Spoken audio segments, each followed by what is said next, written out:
I was awake, but my body wasn't responding to me. My head and neck were moving independently.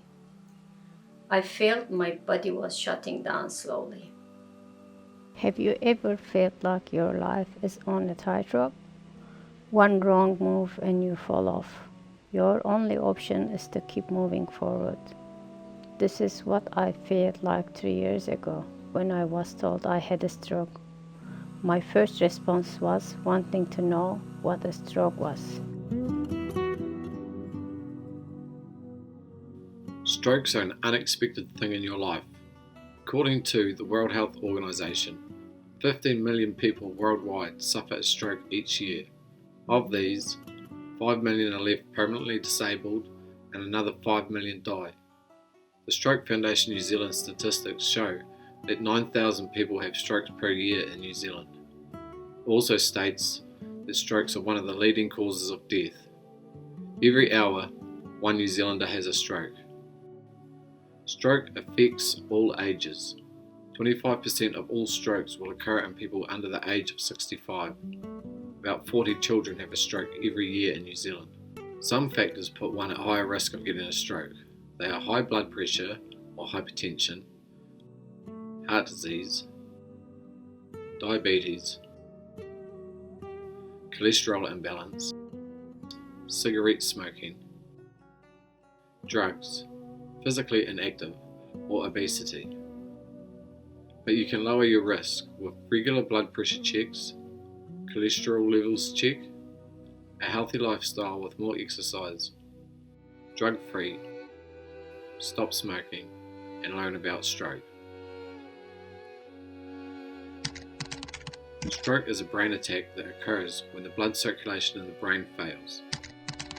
There are two main types of strokes that are called ischemic stroke and hemorrhagic stroke, which have different side effects. The most common type of stroke is an ischemic stroke. The definition of an ischemic stroke is a blood clot blocking an artery to the brain and affects 85% of stroke victims. The hemorrhagic stroke is when the central nervous system is affected by too much bleeding into the brain and affects 15% of stroke victims.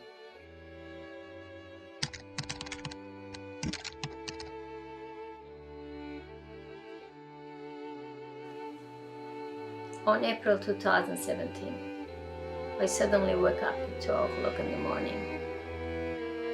I was struggling to breathe and tried to get up, but I was unable to. I felt like drums having a party in my brain. I couldn't lift my head and neck.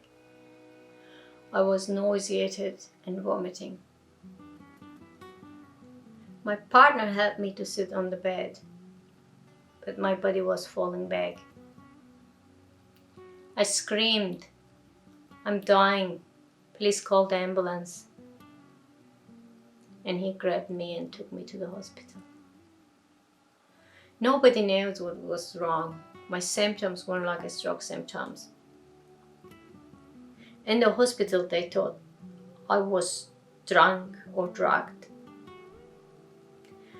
After some hours, the doctor told me that I had suffered from a cerebellar stroke.